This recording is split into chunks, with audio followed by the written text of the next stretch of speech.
Hello guys, ഇന്ന് നമുക്ക് കൊട്ടിയൂരിൻ്റെ വിശേഷങ്ങളാവാം. കൊട്ടിയൂരിൽ നല്ല തിരക്കാണ് കേട്ടോ. ഇക്കഴിഞ്ഞ വർഷത്തിൽ ഇത്രയും തിരക്ക് ഇക്കൊല്ലമാണുള്ളത്. കണ്ടറിഞ്ഞും കേട്ടറിഞ്ഞും നാനാ നാട്ടിൽ നിന്നും ഒരുപാട് ആളുകൾ ഇത്തവണ ഇവിടെ എത്തിയിട്ടുണ്ട്.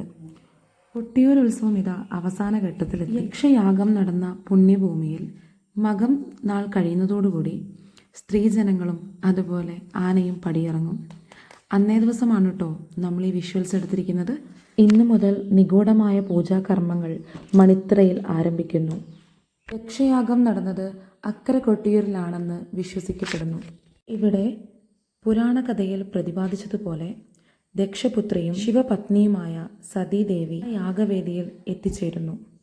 എന്നാൽ ദക്ഷനാകട്ടെ ശിവഭഗവാനോടുള്ള നീരസം മൂലം സതീദേവിയെ അവഗണിക്കുന്നു, അപമാനിതയാക്കുന്നു. വാസ്തവത്തിൽ ശിവഭഗവാനെയും സതീദേവിയും അവഗണിക്കാൻ വേണ്ടി തന്നെയാണ് അവരെ മാത്രം ക്ഷണിക്കാതെ ഈരേഴ് ലോകത്തുള്ള ആളുകളെയും ക്ഷണിച്ച് ഇങ്ങനെയൊരു യാഗം നടത്താൻ ദക്ഷൻ തീരുമാനിക്കുന്നത്. എന്നാൽ ഇതൊന്നും ചിന്തിക്കാതെ പിതാവിൻ്റെ സന്നിധിയിലേക്ക് യാഗത്തിൽ പങ്കെടുക്കാൻ എത്തിച്ചേർന്ന സതീദേവിയാണ് അപമാനിക്കപ്പെടുന്നത്.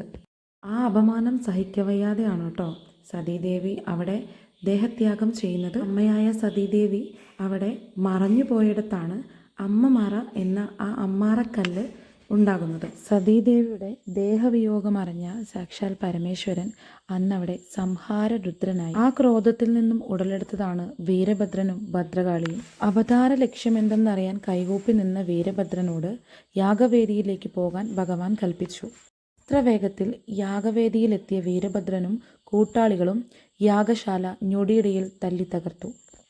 ഭടന്മാർ, സേവകന്മാർ എന്നുവേണ്ട കണ്ണിൽ കണ്ടവരെയെല്ലാം നിഷ്കരുണം വധിച്ചു. പ്രാണരക്ഷാർത്ഥം ഓടി രക്ഷപ്പെടാൻ ശ്രമിച്ച മുനിമാരുടെ ജടയും താടിയും. രണ്ടാമതായി എത്തിയ ഭദ്രകാളിയും സംഘവും യാഗശാലയിൽ കണ്ണിൽ ചോരയില്ലാത്ത വിധം പെരുമാറി. യാഗശാലയും പരിസരവും രക്തക്കളമായി. രക്ഷയില്ലെന്ന് കണ്ട ദക്ഷൻ ഓടി രക്ഷപ്പെടാൻ ശ്രമിച്ചു. എന്നാൽ പ്രധാന ശത്രുവിനെ തെരഞ്ഞു നടക്കുകയായിരുന്നു വീരഭദ്രൻ. ദക്ഷനെ കോപം കൊണ്ടുവിറച്ച വീരഭദ്രൻ തൻ്റെ ഉടവാളെടുത്ത് ദക്ഷന്റെ കഴുത്തറുത്തു. ആ ശിരസെടുത്ത് ഹോമകുണ്ഡത്തിലേക്കെറിഞ്ഞു.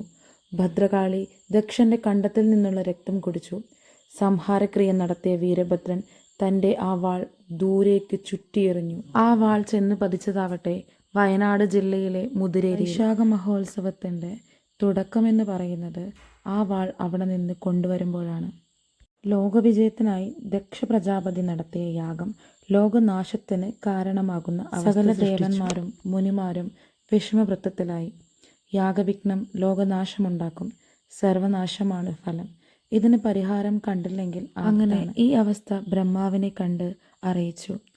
ദക്ഷന് വീണ്ടും ജന്മം നൽകിയാൽ മാത്രമേ യാഗപൂർത്തീകരണം നടത്താനാവൂ. അതിന് പരമേശ്വരൻ കനിയണം. കോപാഗ്നിയിൽ ജ്വലിച്ചു നിൽക്കുന്ന ഭഗവാനോട് ഇക്കാര്യം പറയാൻ സാക്ഷാൽ മഹാവിഷ്ണുവിന് മാത്രമേ കഴിയൂ. അതിനാൽ നിങ്ങൾ മഹാവിഷ്ണുവിനെ കണ്ട് സങ്കടമറിയിക്കാൻ ബ്രഹ്മാവ് പറഞ്ഞു. അങ്ങനെ മഹാവിഷ്ണു ലോകരക്ഷാർത്ഥം പരമേശ്വരനെ കണ്ട് കാര്യങ്ങൾ ബോധിപ്പിക്കാൻ തയ്യാറായി. യാഗവിഘ്നം മൂലമുണ്ടായ ദോഷങ്ങൾ വിവരിച്ചു. മനമലിഞ്ഞ ഭഗവാൻ യഥാവിധം യാഗം പുനരാരംഭിക്കാൻ അനുഗ്രഹിക്കുകയും ചെയ്തു. യജ്ഞമൃഗമായി സമർപ്പിക്കപ്പെട്ടിരിക്കുന്ന ആടിൻ്റെ ശിരസ് ചേർത്ത് ദക്ഷ ശരീരത്തിന് ജീവൻ നൽകി. ഭൂതഗണങ്ങൾ കൊല ചെയ്തവരെയെല്ലാം പുനർജീവിപ്പിച്ചു. യാഗശാലയും മണ്ഡവുമെല്ലാം പൂർവ്വസ്ഥിതിയിലാക്കി. ജീവൻ തിരിച്ചു കിട്ടിയ ദക്ഷൻ ത്രിമൂർത്തികളുടെ സാന്നിധ്യത്തിൽ തൻ്റെ സർവ്വമോഹങ്ങളും മറന്ന് അഹങ്കാരത്തിൻ്റെ ലാഞ്ചന പോലും മനസ്സിലില്ലാതെ ത്രിമൂർത്തികളുടെ അനുഗ്രഹത്തോടെ യാഗം സമംഗളം പൂർത്തിയാക്കി. ദക്ഷൻ പിന്നീട് ശിവഭഗവാന്റെ ഏറ്റവും ഉത്തമനായ ഒരു ഭക്തനായി. യാഗം മംഗളമായി പൂർത്തിയായെങ്കിലും മഹേശ്വരൻ്റെ മനസ്സ് നീറിപ്പോകുകയായിരുന്നു. തൻ്റെ പ്രാണേശ്വരി എന്നേക്കുമായി അന്തർധാനം ചെയ്തു കഴിഞ്ഞു. ദേവിയെ വിട്ടുപിരിഞ്ഞതിലുള്ള വിഷമത്താൽ ദേവി ആത്മത്യാഗം ചെയ്ത ഹോമകുണ്ഡത്തിലരികിനായി ഭഗവാൻ സ്വയംഭൂവായി നിലകൊണ്ടു. കൊട്ടിയൂരിൽ വൈശാഖ മഹോത്സവം തുടങ്ങുന്നതിന് ഒരു കഥയുണ്ട്. പരശുരാമ മഹർഷിയും കലിയുമായുള്ള യുദ്ധമാണ് ഇതിന് വഴിയൊരുക്കുന്നത്. വരുണ ഭഗവാൻ അപഹരിച്ചു കൊണ്ടുപോയ കേരളക്കരയെ തൻ്റെ മഴുവെറിഞ്ഞ് പ്രളയജലത്തെ അകറ്റി വീണ്ടെടുത്ത ശേഷം പരശുരാമ മഹർഷി ഈ യാഗഭൂമി വഴി യാത്ര തിരിച്ചു. ഈ പുണ്യഭൂമിയിൽ തപസ്സിരിക്കുന്നതിനിടയിൽ, കലിയുമായുള്ള യുദ്ധത്തിനിടയിൽ പരശുരാമൻ കലിയെ വെൺമഴുവെടുത്ത് വെട്ടാനൊരുങ്ങുമ്പോൾ ത്രിമൂർത്തികൾ പ്രത്യക്ഷപ്പെടുന്നു.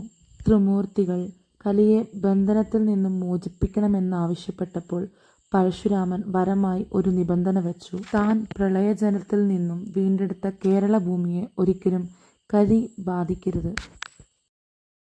ത്രിമൂർത്തികൾ ഒരു ഉപാധിയോടെ വരം നൽകുവാനും നിബന്ധന അംഗീകരിക്കാനും തയ്യാറായി. ത്രിമൂർത്തികൾ പരശുരാമനോട് തങ്ങളുടെ ഉപാധികൾ പറഞ്ഞു. ദക്ഷയാഗം നടന്ന പുണ്യസ്ഥലമാണിത്. സതീപരമേശ്വരന്മാരുടെ സാന്നിധ്യം ഈ മണ്ണിലുണ്ട്. സതീദേവി ജീവത്യാഗം ചെയ്ത സ്ഥലമാണിവിടം. മഹേശ്വരൻ സ്വയംഭൂവായി ഇവിടെ കുടികൊള്ളുന്നുണ്ട്. മാത്രമല്ല 33 ദേവന്മാരുടെയും ഭൂതഗണങ്ങളുടെയും സജീവ സാന്നിധ്യം ഇവിടെ കാണാൻ കഴിയും. ദേവഭൂമിയായ ഇവിടെ വർഷം തോറും വൈശാഖ മഹോത്സവം നടത്തണം. പരശുരാമൻ ആ വ്യവസ്ഥ അംഗീകരിച്ചു. ത്രിമൂർത്തികൾ കൂടിച്ചേർന്ന് പ്രത്യക്ഷപ്പെട്ട ഊരായതിനാൽ കൂടിയൂരെന്നും കാലാന്തരത്തിൽ അത് കൊട്ടിയൂർ എന്നും പരിണമിച്ചു. ഇങ്ങനെയാണ് വൈശാഖ മഹോത്സവത്തിൻ്റെ തുടക്കം. ഞങ്ങൾ കൊട്ടിയൂർ സന്ദർശിക്കുന്നത് മകന്നാളിലാണ്. ഇന്ന് ഉച്ചശീവേലി വരെ മാത്രമേ കൊട്ടിയൂരിൽ സ്ത്രീകൾക്ക് പ്രവേശനമുള്ളൂ. ഉച്ചശീവേലിക്ക് ശേഷം തിടമ്പെഴുന്നള്ളിക്കുന്ന ആനകളെ തിരിച്ചെഴുന്നള്ളിക്കും. ശീവേലി കഴിഞ്ഞ് തിടമ്പിറക്കിയ ശേഷം ആനകൾ നമസ്കരിക്കുന്നു. അത് കഴിഞ്ഞ് അമ്മാറയ്ക്കൽ വലം വെച്ച് 3 പ്രദക്ഷിണം പൂർത്തിയാക്കി പടിഞ്ഞാറേ നടവഴി അക്കരയ്ക്ക് കടക്കുന്നു. ആനകൾ സന്നിധാനം വിട്ടൊഴിയുന്നത് കാഴ്ചക്കാരിൽ ദുഃഖകരമായ ഒരു അവസ്ഥയുണ്ടാക്കും. ആനകൾ പോകുന്നതോടെ സന്നിധാനത്തിലുള്ള സ്ത്രീകൾ ബാവലി കടക്കണമെന്നാണ് വ്യവസ്ഥ. എന്നാൽ കൂത്തമ്പലത്തിലെ നങ്ങ്യാർക്കും ഒറ്റപ്പിലാൻ്റെ കയ്യാലയിലെ കുറച്ച് സ്ത്രീകൾക്കും ഇത് ബാധകമല്ല. ശീവേലയുടെ ആദ്യത്തെ പ്രദർശനം കഴിഞ്ഞ ഉടനെ ഞാനും അവിടെ നിന്ന് പടിയിറങ്ങി. എന്തോ ഉള്ളിൻ്റെ ഉള്ളിൽ ആദ്യമായി കണ്ട സന്തോഷവും അതുപോലെ ഇതൊന്നും കാണാൻ പറ്റാത്തതിൻ്റെ സങ്കടവും ഉണ്ടായിരുന്നു. ഇന്നു മുതൽ രാത്രി നിഗൂഢമായ പൂജാകർമ്മങ്ങൾ മണിത്തറയിൽ ആരംഭിക്കും. ശീവേലയുടെ അവസാന പ്രദക്ഷിണം കഴിയുന്നതോടുകൂടി സ്ത്രീജനങ്ങളില്ലാത്ത കൊട്ടിയൂർ പുരുഷന്മാർ മാത്രമായി കാണാം. ഇന്നു മുതൽ ഉത്സവത്തിൻ്റെ അവസാന നാൾ വരെ പുരുഷന്മാർക്ക് മാത്രമേ അക്കരെ കൊട്ടിയൂരിൽ പ്രവേശനമുള്ളൂ. ഉച്ചശീവേലിയുടെ അവസാന ഭാഗം കാണാൻ സ്ത്രീകൾക്ക് അനുവാദമില്ല. അതുകൊണ്ട് തന്നെ ഞാനും പാവലിപ്പുഴ കടന്ന് ഇക്കരെ നിന്ന് അക്കരയിലേക്ക് നോക്കി നിൽക്കുകയായിരുന്നു. ആന പുഴ കടന്നു വരുന്നത് കാണാൻ വേണ്ടി. പുണ്യഭൂമിയിലെത്തി ഭഗവാനെ ഒരു നോക്ക് കാണാനായി പതിനായിരങ്ങളാണ് ആ വൈശാഖ മഹോത്സവ ദിനത്തിൽ എത്തിയിരിക്കുന്നത്. മഹോത്സവ വേളയിൽ കൊട്ടിയൂർ ദർശനം നടത്തി മടങ്ങുന്നവർ ഭക്തിപൂർവം പ്രസാദമായി കൊണ്ടുപോകുന്ന ഓടപ്പൂവനും ദക്ഷയാഗ ചരിതവുമായി ബന്ധമുണ്ട്. യാഗവിഘ്നം വരുത്തിയ വീരഭദ്രനും സംഘവും മുനിയടക്കമുള്ള മഹർഷിമാരുടെ താടിയും ജടയും പിച്ചി ചീന്തിയെറിയുന്നു. ഇതാണ് ഓടപ്പൂ എന്നാണ് വിശ്വാസം. ഇങ്ങനെ നീണ്ടു നിൽക്കുന്ന ശ്രീ കൊട്ടിയൂർ മഹാത്മ്യ കഥകൾ തീരുന്നില്ല. പാവലിപ്പുഴയിൽ മുങ്ങി നിവർന്ന് എഴുന്നേറ്റ് അവിടെ നിന്ന് 2 കല്ലുകൾ ഉരച്ചാൽ അതിൽ നിന്ന് പുറപ്പെടുന്ന ചന്ദനം പോലും ഒരു അത്ഭുതമായി എനിക്ക് തോന്നി. അതുപോലെ തന്നെ തിരുവഞ്ചിറയിലെ വെള്ളം കലങ്ങി മറയുമ്പോഴും തിരുവഞ്ചിറയോട് ചേർന്ന് നിൽക്കുന്ന തീർത്ഥക്കുളത്തിലെ വെള്ളം കണ്ണീര് പോലെ തെളിഞ്ഞു നിൽക്കുന്നത് എന്താണെന്ന് ചോദിച്ചാൽ എനിക്കൊരു ഉത്തരമേ ഉള്ളൂ: വിശ്വാസം. ഒറ്റപ്പിലാവ് മലയിൽ കാനനവാസിയായ ഒരു കുറിച്യൻ തൻ്റെ പതിവ് നായാട്ടിനായി ഇറങ്ങിയ അവസരത്തിൽ തൻ്റെ കയ്യിലുള്ള അമ്പിന് മൂർച്ച കൂട്ടുന്നതിനായി മുൻപിൽ കണ്ട മിനുസമാർന്ന ലക്ഷണയുക്തമായ ഒരു കല്ലിൽ ശക്തിയായി ഉരച്ചു. അപ്പോൾ ആ കല്ലിൻ്റെ മുകൾ ഭാഗത്തു നിന്നും രക്തം ധാരയായി ഒഴുകി വരാൻ തുടങ്ങി. ഈ രക്തപ്രവാഹം നിർത്താൻ നമ്പൂതിരിമാർ പല ക്രിയകളും ചെയ്തു. തെളിനീര് കൊണ്ടും ശുദ്ധമായ പാലും നെയ്യും വേണ്ടത്ര കൊണ്ടുവന്ന് വിധിപ്രകാരം അഭിഷേകം ചെയ്തും നോക്കി. ഫലം കണ്ടില്ല. യാതൊരു കുറവും ഉണ്ടായിരുന്ന ഒരു തീയൻ ഇളനീർക്കുലയുമായി ഓടിയെത്തി. ആ ഇളനീര് കൊണ്ട് അഭിഷേകം ചെയ്തതിനു ശേഷം ആ രക്തപ്രവാഹം നിലച്ചു. ഈ കാനനശില സാക്ഷാൽ സ്വയംഭൂ ശിവലിംഗമാണ് എന്ന് തിരിച്ചറിയുന്നു. ഇതിനു മുൻപ് പലതവണ ഞാൻ കൊട്ടിയൂർ എത്തിയിട്ടുണ്ട്. പക്ഷേ ഒരിക്കലും ഇത്രയും വലിയ കഥകളുള്ളതായി അറിയില്ലായിരുന്നു. ഇനി ഞാനും കാത്തിരിക്കുകയാണ് അടുത്ത വൈശാഖ മഹോത്സവത്തിനായി.